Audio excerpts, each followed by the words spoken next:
ओवीस kitchen या recipe चॅनलमध्ये तुमचे स्वागत आहे। तर आज आपण अगदी वेगळ्या पद्धतीने अळूवडीची रेसिपी करणार आहोत। नेहमी तुम्ही त्याच पद्धतीने नक्कीच अळूवडी करत असाल, पण जर एकदा या पद्धतीने केली ना तर नक्कीच नेहमी याच पद्धतीने कराल।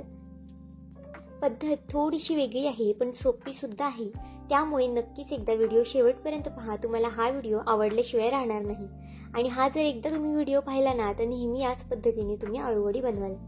त्यासाठी बघा इथे भरपूर अशी अळूची पाने घेतली आहेत। आता अळूची पाने इथे काही लहान आहेत काही मोठी आहेत, त्यामुळे मी जास्त प्रमाणात घेतली आहे। जर तुमच्याकडे मोठी अशी पाने एक 5-6 असली ना तरी सुद्धा तुम्ही या पद्धतीने अळूवडी बनवू शकता। आता पानं अगदी स्वच्छ अशी धुवून घ्यायची आहेत, कारण की पाण्यावरती खूप जास्त घाण वगैरे असते, त्यामुळे स्वच्छ अशी ही पानं धुवून घ्या। आणि त्यानंतर बघा इथे अशा पद्धतीने पानाची देठं काढून घ्यायची आहेत। पाठीमागच्या साईडची ही देठं आपल्याला काढून घ्यायची आहेत। अशा पद्धतीने पाठीमागची देठं काढली ना की पानं खवखव सुद्धा नाही खाताना, त्यामुळे नक्कीच एकदा या पद्धतीने देठं काढा। तर बघा जर जास्त बारीक पानं असतील ना त्याला शक्यतो कमी देठं असतात, पण अशा पद्धतीने मोठी मोठी पानं असली ना त्याला थोडीशी जास्त देठं असतात। आता सगळ्या पानांची देठं इथे मी काढून घेते। आता पानाचं देठ काढून झाल्यावरती आपल्याला अशा पद्धतीने हे पान अंथरून घ्यायचं आहे खाली आणि त्यावरती अगदी या पद्धतीने लाटणं फिरून घ्यायचं आहे। जर लाटणं फिरवलं ना तर वळकुटी वगैरे अगदी सहज बनवता येते आणि अगदी मऊसूत असं पान तयार होतं। आता बघा लाटणं फिरवल्यानंतर मी तुम्हाला दाखवणार सुद्धा आहे। थोडंसं दाबून फिरवायचं आहे, म्हणजे ज्या शिरा आहेत ना वरच्या त्या अगदी दबल्या जातात आणि पानं अगदी आपलं असं सैलसर होतं। तर इथे बघा अगदी सैलसर असं पान तयार झालेलं आहे। आता अशाच पद्धतीने सगळ्या पानांची देठं काढते आणि सगळी पानं लाटण्याने इथे लाटून घेतली आहेत। तुम्ही इथे पाहू शकता सगळी पानं अशा पद्धतीने आपण लाटण्याने लाटून घेतली आहेत। तोपर्यंत एका साईडला एक बाउल घेतला आहे। बाउलमध्ये आता मी इथे 1 वाटी इतपत बेसन घातलेलं आहे। आता 1-2 वळकुट्या करणार आहेत, त्या हिशोबाने मी 1 वाटी बेसन घेतलेलं आहे। तुम्ही जितकं अळूवड्या करणार आहात त्यानुसार तुम्ही बेसन पीठ इथे घेऊ शकता। 1 वाटी बेसन पिठाला बघा इथे मी 3 चमचे इतपत तांदळाचे पीठ घातलं आहे। आता जर तुमच्याकडे तांदळाचे पीठ अवेलेबल नसेल तर त्याऐवजी तुम्ही ज्वारीचं पीठ सुद्धा घालू शकता, त्याने सुद्धा वडी छान अशी खुसखुशीत होते। पण जर तांदळाचे पीठ असेल तर नक्कीच तांदळाचे पीठ आवर्जून घाला। आता हे छान असं मिक्स करून घेतलेलं आहे। आता यामध्ये काही मसाले ॲड करून घेऊया। आता इथे बघा मी पांढरे तीळ घातलेले आहेत भरपूर असे, ओवा सुद्धा इथे मी घालून घेतला आहे। पांढरे तिळामुळे अळूवडीला छान असा एक खमंगपणा येतो आणि खायला सुद्धा छान लागते आणि पांढरे तीळ पौष्टिक सुद्धा असतात, त्यामुळे नक्कीच घाला अळूवडीमध्ये। आता हिरवी मिरची आणि लसणाची इथे मी पेस्ट करून घेतली आहे। तुम्ही इथे लाल तिखट सुद्धा वापरू शकता, पण इथे मी थोडीशी हिरवी मिरची सुद्धा घालणार आहे। यामध्ये थोडीशी कोथिंबीर घालून घेऊया। अगदी थोडंसं इथे मी खसखस घातलेलं आहे, ऑप्शनल आहे खसखस घालणं, तुम्हाला जर आवडत असेल तर घाला किंवा मग नाही घातलं ना तरी सुद्धा चालणार आहे। अगदी थोडंसं इथे मी लिंबू पिळून घेतलेला आहे। लिंबाच्या ऐवजी जर तुमच्याकडे चिंच असतील तर तुम्ही चिंचाचा कोळ सुद्धा घालू शकता। लिंबापेक्षा चिंचाच्या कोळाने या अळूवडीला अजून जास्त छान अशी चव येते। अगदी थोडासा गोळ सुद्धा घातलेला आहे। गुळाने सुद्धा अळूवडीला एक छान अशी आंबट गोड तिखट अशी चव येते चिंच आणि गुळाने, त्यामुळे नक्कीच घाला। 1 चमचा इथे मी लाल तिखट घातलेला आहे आणि 1 चमचा इतपत बेडगी मिरची घातलेली आहे। अर्धा चमचा इथे मी हळद घालून घेतलेली आहे आणि अर्धा चमचा धना पावडर घातलेली आहे। अगदी बेसिक मसाले घातले आहेत, जास्त सुद्धा इथे आपल्याला गरम मसाले वगैरे कोणते घालायचे नाहीयेत। अगदी बेसिक मसाल्याचा वापर इथे करायचा आहे। 1 चमचा जिरं घालून घेतलेला आहे आणि चवीनुसार मीठ घालून घेऊया। आता सगळे मसाले आपल्याला यामध्ये घालून झालेले आहेत। आता हे छान असं मिक्स करून घेऊया। तर बघा इथे मी चमच्याने छान असं मिक्स करून घेते। मध्ये मध्ये थोडं थोडं आपल्याला पाणी टाकून हे मिक्स करायचं आहे। पाणी एकदम सुद्धा ओतू नका, नाहीतर मग बॅटर पातळ होईल, कारण की खूप जणांचं काय होतं अळूवडी वळताना अगदी बॅटर निघून येतं साईडला आणि मग अळूवडी इतकी व्यवस्थित वळता येत नाही आणि अगदी ओलसर अशी होते। त्यामुळे अगदी परफेक्ट असं तुम्ही पीठ भिजवलं ना तर तुमची अळूवडी अगदी परफेक्ट अशी होणार आहे। बघा अगदी या पद्धतीने आपल्याला हे अळूवडीचं पीठ तयार करून घ्यायचं आहे। तुम्ही ज्या पद्धतीने भजीसाठी करता ना त्या पद्धतीने नाही करायचं, थोडंसं घट्ट ठेवायचं आहे। अगदी व्हिडिओत दाखवते ना त्या पद्धतीने हे पीठ तुमचं तयार झालं पाहिजे। अशा पद्धतीने जर तुम्ही पीठ तयार केलं ना तर अळूवडी तुमची अगदी परफेक्ट होईल बघा छान असं पीठ मिक्स करून घेतलेलं आहे. जर तुम्हाला चमच्याने हलवता येत नसेल ना तर तुम्ही हाताने सुद्धा हलवू शकता. हाताने सुद्धा अगदी छान असे पीठ आपल्याला मिक्स करून घेता येतं. आता इतकं पीठ तेवढ्या पानांसाठी पुरेसं आहे. आता आपलं पीठ तयार झालेलं आहे. एका साईडला आपण आता एक पान घेऊया. पान आपल्याला आता पानाची जी देठाची बाजू होती ना ती वरच्या साईडला करायची आहे आणि हळूहळू आपल्याला या पानाला हे पीठ लावून घ्यायचं आहे. एका हाताने वरच्या साईडने पान पकडायचं आहे आणि मग हे पीठ लावायचं आहे. म्हणजे अगदी व्यवस्थित असं पीठ लावता येतं. काही काहींना पीठ अगदी कमी आवडतं खायला, म्हणजे अळूवडीमध्ये काही काहींना जास्त आवडतं. त्यानुसार तुम्ही इथे पिठाचं जे प्रमाण आहे ना ते कमी जास्त करू शकता. तर बघा अगदी कडपर्यंत हे पीठ लावून घ्यायचं आहे. तोपर्यंत जर तुम्ही चॅनलवरती नवीन असाल आणि चॅनलला अजूनही सबस्क्राईब केलं नसेल तर नक्कीच एक लाईक आणि एक सबस्क्राईब करून घ्या. कारण की नवीन यूट्यूबरसाठी तुमचं एक एक लाईक एक एक सबस्क्राईब हे खूप जास्त मोलाचं असतं. तसाच माझा हा व्हिडिओ तुम्ही कुठून पाहत आहात हे सुद्धा मला कमेंट करून सांगायला विसरू नका. तर इथे पाहू शकता तुम्ही दुसरं सुद्धा पान मी ठेवलेलं आहे. पण दुसरं पान ठेवताना ना आपल्याला उलट्या साईडने ठेवायचं आहे, म्हणजे दुसऱ्या अपोजिट साईडने. अशाच पद्धतीने एक एक पान ठेवून आपल्याला हे लेअर तयार करून घ्यायचे आहेत. तर पाहू शकता अगदी एकसारखं असं पीठ लावून घेतलेलं आहे मी. अगदी या पद्धतीने तुम्ही अळूवडी केली ना तर अगदी खमंग अळूवडी होते आणि खायला सुद्धा अगदी छान लागते. दिसायला सुद्धा ही अळूवडी अगदी छान होते. तुम्हाला नंतर मी तोडून सुद्धा दाखवणार आहे, त्यामुळे व्हिडिओ शेवटपर्यंत पहा, कुठे स्किप करू नका. आता पाहू शकता इथे मी एक 6 ते 7 पानं ठेवून घेतलेली आहे. पानं लहान लहान आहेत म्हणून मी इथं 6-7 ठेवलेली आहे. पण जर तुमची पानं यापेक्षा खूप जास्त मोठी असतील ना, एक 5-6 पानं तुम्ही ठेवली तरी सुद्धा चालेल. आता पानाची जी कड आहे ना ती आपल्याला दुमडून घ्यायची आहे.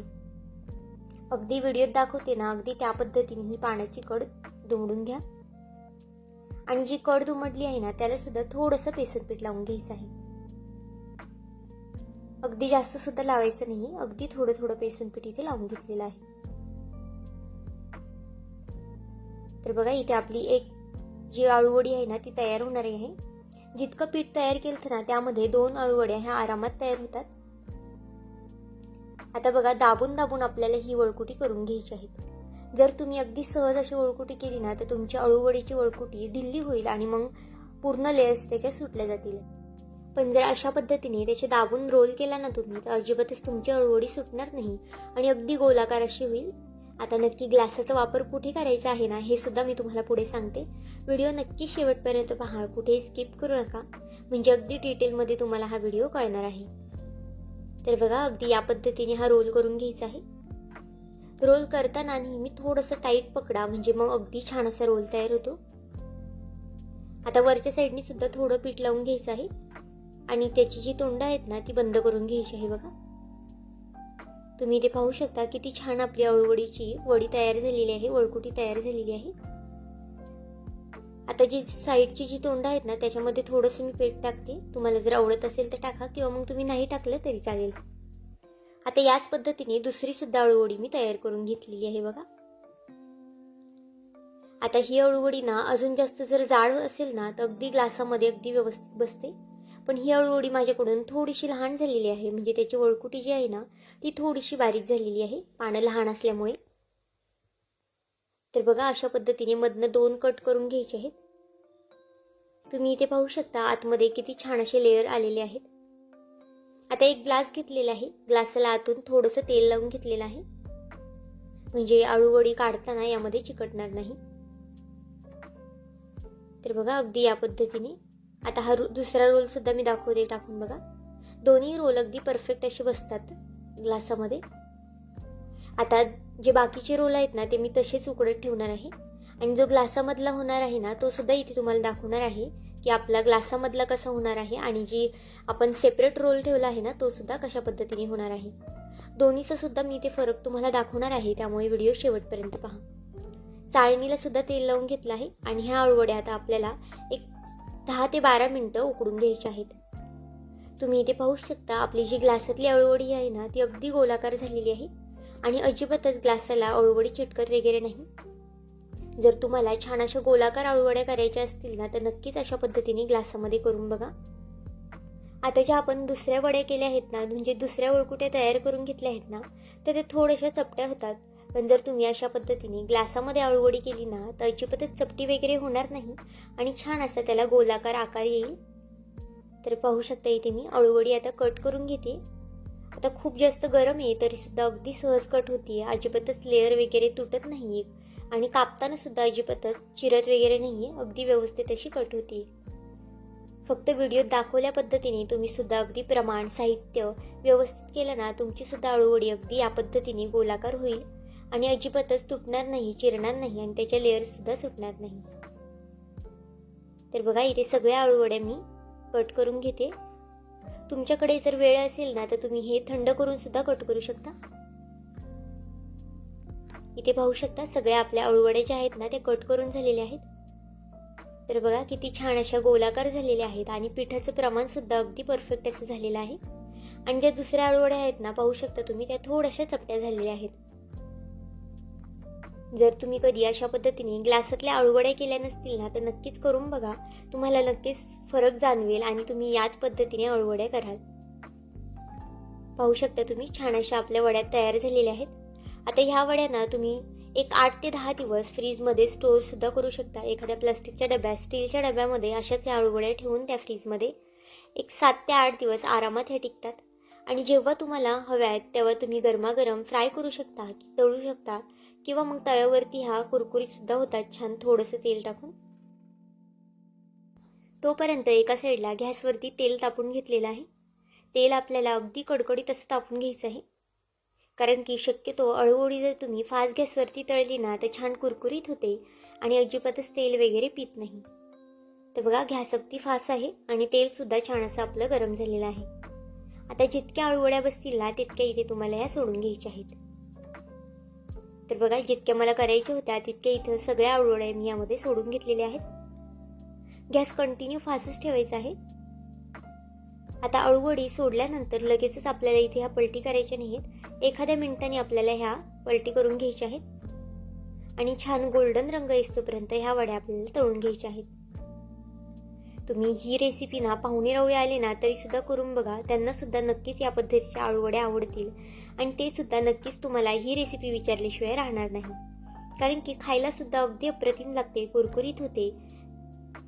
तर बघा छान अशा ह्या अळूवड्या आता मी 5 ते 6 मिनिटं तळून घेणार आहे. जर इथपर्यंत व्हिडिओ पाहिलाच आहे आणि थोडा जरी आवडला असेल ना तर नक्कीच चॅनलला एक लाईक आणि सबस्क्राईब करून घ्या. तर इथे पाहू शकता छान असा वड्यांना रंग आलेला आहे. अगदी अशाच पद्धतीने छान गोल्डन रंग आला ना की वड्या आपल्याला काढून घ्यायच्या आहेत. दिसायला सुद्धा तुम्ही इथे पाहू शकता किती छान रंग आलेला आहे आणि दिसायला सुद्धा छान दिसत आहे. आता ह्या अळूवड्या आपण एका प्लेटमध्ये काढून घेऊया. बघा आपल्या अळूवड्या छान अशा तयार झालेल्या आहेत. अगदी कुरकुरीत खुसखुशीत ह्या अळूवड्या तयार होतात आणि खायला सुद्धा अगदी अप्रतिम लागतात. नक्कीच एकदा या पद्धतीने अळूची वडी ही करून पहा. घरातल्यांना सगळ्यांनाच आवडेल आणि तुम्हाला सुद्धा नक्कीच 100% आवडणार आहे. तर आजची ही रेसिपी तुम्हाला कशी वाटली मला हे कमेंट करून नक्की सांगा. आणि चॅनलवरती नवीन असाल आणि चॅनलला अजूनही सबस्क्राईब केलं नसेल तर नक्कीच एक लाईक आणि एक सबस्क्राईब करून घ्या. पुन्हा भेटूया आपण अशाच एका नवीन व्हिडिओमध्ये. तोपर्यंत बाय.